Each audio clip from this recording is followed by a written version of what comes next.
So we're in 12 markets around the world. We group 4 of them to be the really big markets of the business that contribute the most. Our home market, Australia, New Zealand, is the biggest earner, and it had a record profit year and had its best same-store sales growth in 7 years. And we took market share in both pizza and in all over QSR. The next biggest business for us today is our German business, also a really strong performer. Our Benelux business is another big part of our business, which is the Netherlands, Belgium. Luxembourg really had a tough period in the middle of the year when we took 15% wage inflation, but ended the last quarter strong.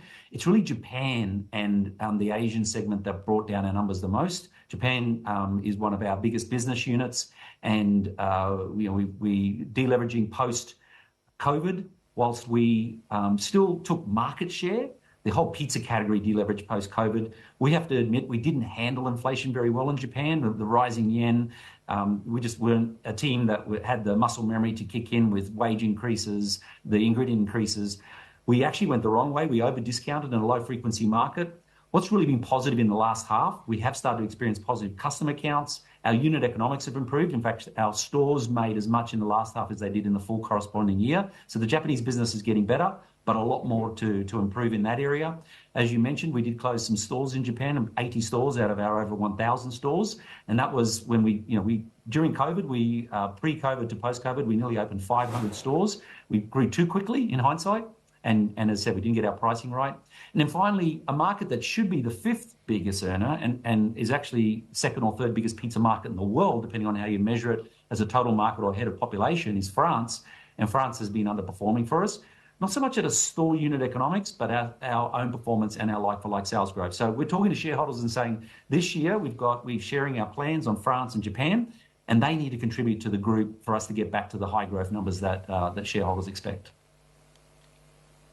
And indeed, you've already been reducing costs in many of those stores, but I'm wondering where it is hardest, Don, to reduce those costs even further, considering that, when I look at Domino's, I would say that comparatively speaking, you're already offering a very value for money menu offering.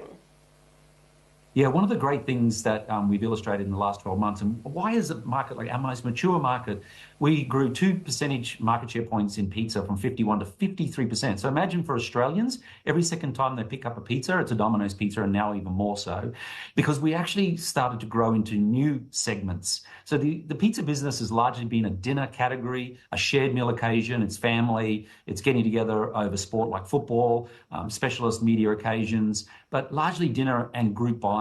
What we've done really well this year is we've started to branch out quite heavily into lunch and into snacking and providing smaller meal occasions, which goes head on into burgers and fried chicken.